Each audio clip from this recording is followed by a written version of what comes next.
welcome to our National No Sugar series brought to you by the Ministry of Health and Wellness, spearheaded by the Oral Health Unit.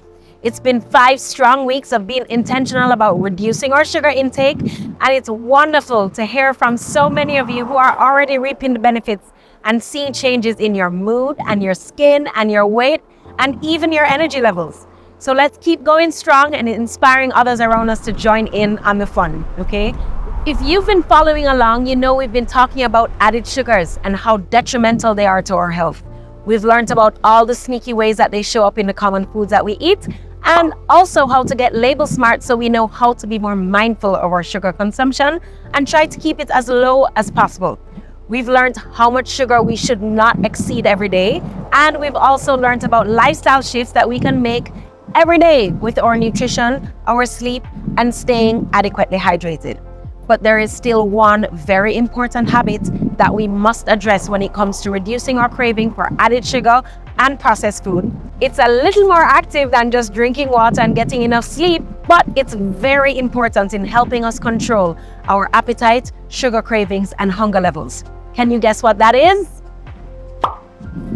Exercise, all right? And this is going to help us to keep grounded and feel good, full of energy, and yes, it is going to help us to reduce our sugar cravings. After our workouts, our bodies release all types of feel-good hormones like dopamine, serotonin, and endorphins that will help us to feel happy and motivated. In fact, when these happy feel-good neurotransmitters are low, we actually crave sugar because, surprise, surprise, sugar also stimulates these goodies, okay? So when we eat sugar, our body also releases happy hormones, and for a short time will make us feel happy. But have you ever noticed that when you work out regularly, your appetite for unhealthy food drastically decreases? That's because exercise stimulates a region in the brain. It's known as the dorsolateral prefrontal cortex. And this area helps us with self-control and making healthier choices. So when activity in that part of the brain decreases, we have a harder time resisting the temptation of junk food or highly processed food. And no matter how much willpower we think we have or even try to have, we will probably give in and forget all about our goals and the healthier habits that we're trying so hard to cultivate. So even just 20 minutes of exercise on a regular basis will increase the prefrontal brain function and really has an impact on our decision making and helping us to stay strong when a sugar craving hits. So that's the management of the craving itself. But what about the situations that are bringing on the cravings in the first place? One of them being stress, okay? And it's a universal fact that when we are stressed, we crave highly processed food. And that's because when we're stressed, the body releases a hormone called cortisol.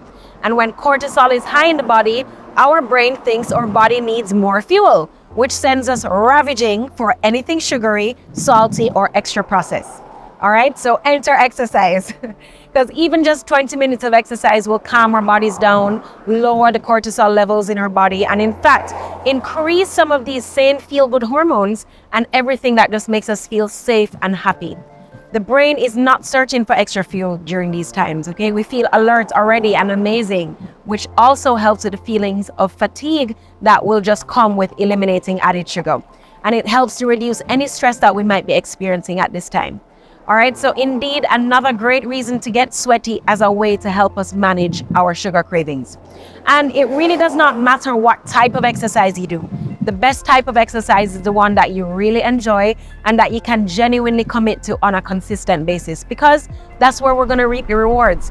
So there's high intense interval training, there's aerobic exercise, walking, yoga, and strength training. These are all effective in helping improve diet by targeting the prefrontal brain function and reducing stress. So please pencil in your workouts in your calendar. Make space for them like you would for any important meeting. Make it non-negotiable. Get an accountability partner and set goals with them and push each other to make it through every single workout. And every time you finish, make sure to congratulate yourself for putting your health first. That's it for another episode of our National No Sugar series. I'm Camila McDonald, and I'll see you again soon.